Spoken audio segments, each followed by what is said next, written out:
कई साल पहले की बात है। गुलजार आबाद नाम के एक छोटे से गांव में मुल्ला नसरुद्दीन नाम का एक अजीब व गरीब और हाजिर जवाबी आदमी रहता था। एक तपती हुई दोपहर जब मुल्ला अपनी लकड़ियों का गट्ठा लिए बाजार के एक कोने में बैठे किसी खरीदार का इंतजार कर रहे थे, उनकी जिंदगी का रुख मोड़ने वाला एक वाकया पेश आया। एक ऐसा शख्स उनके पास आकर रुका जिसका हुलिया आम ताजिरों जैसा न था। उसके कपड़े रेशमी थे मगर उन पर गर्द व गुबार की तहें जमी थीं, जैसे वह 7 समुंदर पार से आया है। उसकी आंखों में एक ऐसी चमक थी जो सामने वाले को मरूब कर देती थी। उसने पूछा, क्या तुम ही वह मुल्ला हो जिसकी अकद्ल के किस्से समरकंद तक मशहूर हैं? मुल्ला ने अपनी मखसूस मुस्कुराहट के साथ जवाब दिया, मुल्ला तो मैं ही हूँ, मगर अकद्ल अब बाजार में लकड़ियों की तरह सस्ती हो गई है, कोई खरीदता ही नहीं। उस ताजिर ने, जिसका नाम उसने हकीम समरकंदी बताया, मुल्ला को एक ऐसे बाजार का पता दिया जहां अक्ल, मकर, फरेब और तदबीर सोने के भाव बिकती थीं। उसने कहा, मुल्ला, तुम यहाँ लकड़ियां बेचकर अपना वक्त जाया कर रहे हो। समरकंद आओ, वहां हिकमत का बाजार लगता है। वहां तुम्हारी एक एक बात के बदले तुम्हें सोने की अशरफियां मिलेंगी। मुल्ला जब घर पहुंचे और अपनी बीवी मरजूका को यह खुशखबरी सुनाई तो मरजूका ने, जो कि हकीकत पसंद खातून थीं, फौरन भांप लिया कि दाल में कुछ काला है। उसने कहा, मुल्ला, ये सब ख्वाब हैं, कोई अकल के बदले सोना क्यों देगा? वह ताजिर फरेबी मालूम होता है। मगर मुल्ला के सर पर अब सुल्तान तैमूर लंग से बड़ा महल बनाने का भूत सवार हो चुका था।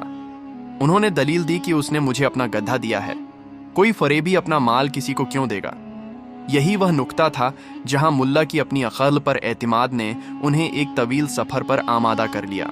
अगले दिन मुल्ला ने अपने जाती गधे झकझोकर पर सामान लादा और ताजिर के दिए हुए राह शनास गधे पर खुद सवार होकर एक नामालूम मंजिल की तरफ निकल पड़े।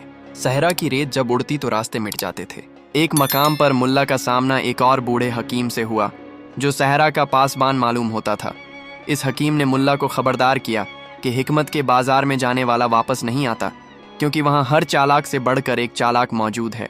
जब मुल्ला ने अपनी जिद न छोड़ी तो हकीम ने 3 सवालात की शर्त रखी। पहला सवाल, वह क्या है जो अंधेरे में रोशनी से ज्यादा नजर आता है मगर पकड़ने पर गायब हो जाता है?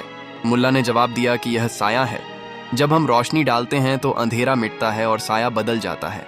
दूसरा सवाल, वह क्या है जो सर के बल चलता है और जबान के बगैर बोलता है? मुल्ला का जवाब कलम था, जो कागज पर अपने सर के बल चलता है और तहरीर की सूरत में गुफ्तगू करता है। तीसरा सवाल, वह क्या है जो दिन में 1 बार और रात में 1000 बार नजर आता है? मुल्ला ने सूरज और सितारों की मिसाल देकर हकीम को लाजवाब कर दिया। यहाँ मुल्ला की जीत ने उन्हें यह यकीन दिला दिया कि वह वाकई हिकमत के बाजार में सबको पछाड़ देंगे। फरेब का शहर समरकंद पहुंचते ही मुल्ला को एहसास हुआ कि यह आम शहर नहीं, यहाँ का हर शख्स जैसे किसी दूसरे को तमाशा दिखाने के लिए तैयार बैठा था। बाजार हिकमत के दरवाजे पर मुहाफिज ने दाखिले की कीमत मांगी, जो कि पैसे नहीं बल्कि धोखा था। मुल्ला ने यहाँ अपनी पहली चाल चली। उन्होंने मुहाफिज को एक फर्जी राज की लालच देकर इधर उधर देखने पर मजबूर किया और खुद भागकर अंदर दाखिल हो गए। ये मुल्ला की पहली जीत थी, जिसने उनका हौसला आसमान तक पहुंचा दिया। बाजार के अंदर का मंजर अजीब था। वहां न कोई सब्जी फरोश था, न कस्साब। वहां बातें बिक रही थीं। एक दुकान पर बहस जीतने के जुमले बिक रहे थे, दूसरी दुकान पर अमीर होने की तरकीबें फरोख्त हो रही थीं। मुल्ला ने वहां 2 अहम सौदे किए। पहला सौदा, एक बूढ़े से 1 दीनार में एक कागज खरीदा जिस पर लिखा था, जो देखो उस पर यकीन न करो, जो सुनो उस पर भी नहीं। मुल्ला ने इसी हिकमत को 50 लोगों को 1-1 दीनार में बेचकर 50 गुना मुनाफा कमाया। दूसरा सौदा, मुल्ला ने 1 दिरहम में यह सच खरीदा कि सबसे बड़ा बेवकूफ़ वह है जो इस बात को जानने के लिए पैसे दे जो उसे पहले से मालूम हो। मुल्ला ने इसे भी लोगों पर आजमाकर मजीद पैसे कमाए। अचानक बाजार में शोर मचा कि कदीम राजों का संदूक चोरी हो गया है। मुल्ला ने अपनी जहनियत से भांप लिया कि संदूक का मालिक और चोर आपस में मिले हुए हैं। ये सब एक चाल थी ताकि लोग इस खाली संदूक की तरफ मुतवज्जे हों, हालांकि इसकी असल में कोई खास अहमियत नहीं थी। इस वाक़ये ने मुल्ला को सिखाया कि दुनिया में शोहरत और तवज्जो हासिल करने के लिए लोग किस तरह झूठ का सहारा लेते हैं। जब मुल्ला बाजार से बेजार होने लगे तो उन्हें एक कोने में वही असली हकीम मिला जिसने उन्हें समरकंद का रास्ता दिखाया था।